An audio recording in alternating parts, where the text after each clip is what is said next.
अगला मैसेज हमें आया है पुणे से मयूर का। इन्होंने प्रिज्म सीमेंट के शेयर्स लिए हैं, 200 शेयर्स लिए हैं, 101 के लेवल पर इनकी खरीद है और अभी देखें तो हल्का सा मुनाफा इनको यहाँ पर हो रहा है। विवेक, क्या राय होगी प्रिज्म सीमेंट में? देखिए, ओवरऑल स्टॉक काफी बुलिश है। 103 के ऊपर एक ट्रायंगल फॉर्मेशन से ब्रेकआउट देखने को मिला था, उसके ऊपर सस्टेन भी कर रहा है। मुझे लगता है यहाँ से एक अच्छा बाउंस बैक देखा जा सकता है स्टॉक में, और ऊपर में 113 तक के लेवल देखे जा सकते हैं। नीचे में 99 रुपीज का एक स्टॉप लॉस रखें और 113 के टारगेट के लिए फिलहाल पोजीशन को होल्ड कर सकते हैं। जी, तो 113 के टारगेट्स के लिए आप अपनी पोजीशन को बने रहें। ये आपको राय दी गई। 103 104 के स्तरों पे शेयर कामकाज कर रहा है। एक भाई नजर डालते हैं बायोकॉन और रेन इंडस्ट्रीज पे। एक बाइंग यहाँ पर भी आते हुए दिखाई पड़ी है। दोनों ही शेयर दिन के ऊपरी स्तरों पे कामकाज कर रहे हैं। सडन स्पाइक है बायोकॉन में, रादर लोअर लेवल से कुछ बाइंग आ रही है 15 रुपये ऊपर। रादर कल भी इसमें इसी टाइम पर कुछ बाइंग आई थी। और रेन इंडस्ट्रीज आप देखिए एक तेजी दिन के ऊपरी स्तरों पर पहुंचते हुए। DK वर्मा का एक सवाल है उत्तराखंड से। सन फार्मा को लेकर सवाल पूछा गया है। 68 शेयर हैं और 801 रुपये के दाम पर खरीदारी है। अविनाश, सन फार्मा CLSA की प्रिफर्ड पिक में तो ये ज़रूर है, लेकिन प्रॉब्लम क्या है कि शेयर इन्होंने जो खरीद रखा है वो ऊपरी स्तरों पर है। 800 रुपये की रेंज में खरीदारी है। करीब 100 रुपये पर शेयर का 120 रुपये पर शेयर का घाटा हो रहा है। क्या करें? नहीं, मुझे लग रहा है कि अट्रैक्टिव प्राइस है। अगर हम करंट प्राइस सन फार्मा की देखें सुमित, तो मुझे लग रहा है कि अगर इनका नज़रिया लॉन्ग टर्म है, कम से कम साल 1.5 साल का, तो इनको एवरेज करना चाहिए, क्योंकि ये ऐसी फ्रंटलाइन फार्मा कंपनी है जो एक बार रेगुलेटरी अथॉरिटी से अगर एक बार गो हेड मिलता है, ग्रीन सिग्नल मिलता है, तो इसमें अच्छी रीरेटिंग देखने को मिलेगी। हालांकि FY 17 साल तो ऑलमोस्ट खत्म हो चुका है, बट FY 18 में आउटलुक पॉजिटिव है, तो होल्ड करें। तो आपको बने रहने की राय सन फार्मा के संदर्भ में दी हुई है। एक राय अविनाश आपकी मैं इन्फोसिस पे भी चाहूँगा। नंबर्स आए हैं, नंबर्स के बाद रिएक्शन, पहले पॉजिटिवली फिर नेगेटिवली। बहुत सारी चीज़ें हैं जिसमें एबिट फ्रंट पे अनुमान से कम नंबर्स हैं। ग्रोथ गाइडेंस जो दी है वो अनुमान से कम है। हालांकि डील पाइपलाइन को लेकर कंसर्न जताई गई है विशाल सिक्का की तरफ से। उन्होंने कहा कि एग्रेसिवली बिड भी कर रहे हैं। इन सब चीज़ों को देखते हुए आपका व्यू क्या कहता है इन्फोसिस पर?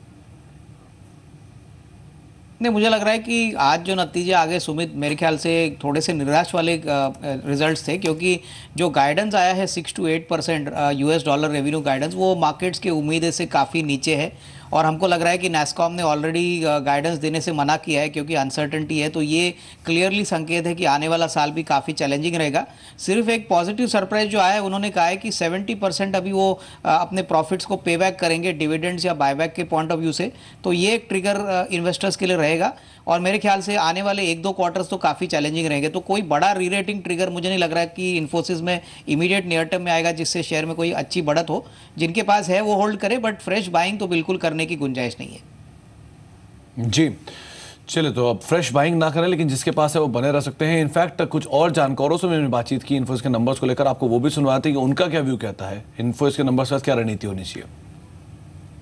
रिजल्ट तो ब्रॉडली इनलाइन ही है। अगर रेवेन्यू की बात करें तो रेवेन्यू थोड़ा बहुत नीचे है व्हाट मार्केट वाज एक्सपेक्टिंग, लेकिन जो नेगेटिव निकल के आ रहा है इन्फोसिस के रिजल्ट में, पहली बात है जो मैनेजमेंट कमेंट्री है वो बहुत वीक है।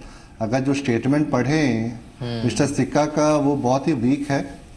और बाकी जो है, अगर जो गाइडेंस जो दिया है 6.56% to 8.5%, वो भी मार्केट एक्सपेक्टेशन से बिलो है। मार्जिन गाइडेंस का उन्होंने रेंज बढ़ा दिया है, पहले 24-25 था, अभी 23 to 25 हो गया है। तो अगर FY 18 को ये सब नंबर्स जोड़ के देखें तो EPS ग्रोथ आ नहीं रहा है। और थर्ड बात, जो सबसे बड़ी बात है, हालांकि उन्होंने कैपिटल एलोकेशन पॉलिसी दिया है जो अच्छा है, 70% of free cash flow they are going to distribute to the shareholder, लेकिन they have not announced anything concrete in this quarter. हमारा जो इंडस्ट्री है, इंडस्ट्री वाइड प्रॉब्लम जितने सिवियर है कि इन्फोसिस का जो इवन जो गाइडेंस है ना, वो 6% to 8%, वो भी नहीं होने वाला। The growth would be much slower because industry-wide challenges and company-wide challenges and industry is going through the major shift. I don't see any, ray of hope. Even though they are talking about share buybacks and dividends, that is sugarcoating the bad news. तो आप इन्फोसिस को लेकर अलग अलग जानकारों की राय सुन रहे थे। सबका ये मानना है कि हाँ, थोड़ा प्रेशर ज़रूर रहेगा गोइंग फॉरवर्ड आईटी स्पेस के अंदर, और अगला जो वित्तीय वर्ष है वो भी काफ़ी क्रूशल रहेगा कि वहाँ पर भी शायद स्लो डाउन रहे। बाकी कंपनियों के नंबर्स कैसे आते हैं ये इंपॉर्टेंट है। टीसीएस ने आज ही डिस्काउंट कर दिया नंबर्स को और शायद 2.5% गिरावट वहाँ पर भी देखी जा रही है।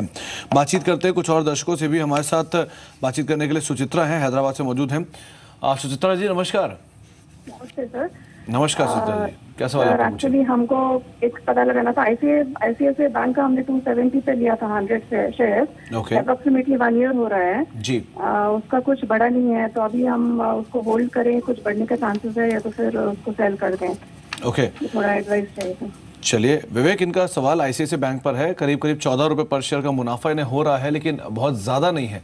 1 साल का नवे समय भी इन्होंने दिया है, तो बहुत अच्छा रिटर्न तो नहीं आया है। आपकी राय क्या कहती है? अगले 1 साल में अगर ये होल्ड करती हैं तो क्या रणनीति बनानी चाहिए इन्हें आईसीआईसीआई बैंक को लेकर?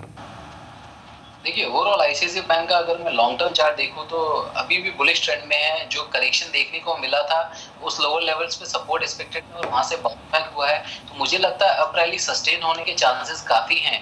ऊपर में हो सकता है आईसीआईसीआई बैंक 340 से लेकर 350 तक की रेंज दिखाए। अगर इनका अगले 5 से 6 महीने का नजरिया है तो डेफिनेटली अपने पोजीशन में बने रह सकते हैं। नीचे में 240 का स्टॉप लॉस रख के अपनी पोजीशन में बने रहें। 350-360 होगा 5 से 6 महीने का टारगेट, और अगर साल भर तक ये अगर पोजीशन को देखते हैं तो 380 तक का भी प्राइस देखने को मिल सकता है।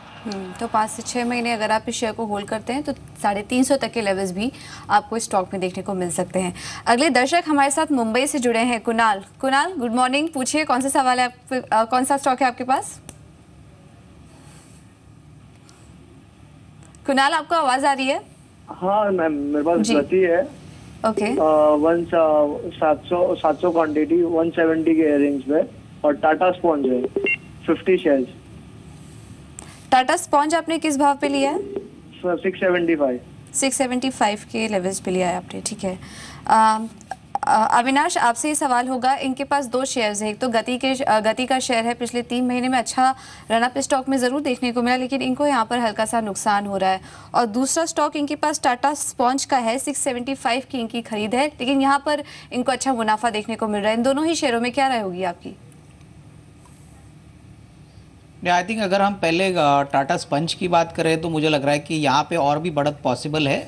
हाल ही में कंपनी ने स्पंज एंड के प्राइसेस बढ़ाए हैं और कंपनी डेट फ्री है, टाटा ग्रुप कंपनी है, तो हमको लग रहा है कि यहाँ पे करीबन 950,000 का target price in the next 6 to 12 months possible लग रहा है। कंपनी को डेफिनेटली राइजिंग प्राइसेस और अपने डीलिवरेज बैलेंस शीट से फ़ायदा ज़रूर होगा। गटी की बात करें तो मुझे लग रहा है कि गटी में डेफिनेटली नियर टर्म में ट्रिगर तो जीएसटी का ही रहेगा, और आने वाला जो साल है FY18, यहाँ पे होपफुली हमको लग रहा है कि मार्जिन्स और टॉप लाइन में थोड़ी बहुत बढ़त तो ज़रूर मिलेगी, क्योंकि जीएसटी की इम्प्लीमेंटेशन जैसे जैसे होगी जो लॉजिस्टिक्स प्लेयर है उनको पहले फ़ायदा होगा। तो यहाँ पे एक लंबा नज़रिया रखें 12 to 15 मंथ्स, यहाँ पे भी मेरे ख्याल से अच्छी अपसाइड आ सकती है, बट यहाँ पे टाइम होराइजन थोड़ा लॉन्गर होगा। जी, तो आपको रणनीति बताई गई है गति में भी, लेकिन नजरिया थोड़ा लंबा आपको रखना होगा। करीब 137-138 रुपये शेयर कामकाज कर रहा है। 2 शेयर देखें, एक है बीजीआर एनर्जी और एक है एस्कॉर्ट्स। दोनों में भी खरीदारी आई है। बीजीआर एनर्जी दोबारा 172 रुपये के स्तरों के करीब पहुंचता हुआ दिखाई पड़ रहा है। एक बाइंग 5 रुपये ऊपर आ चुका है, और उसके अलावा एस्कॉर्ट्स जो कि अपने नए ऑल टाइम हाई लगातार ब्रीच कर रहा है,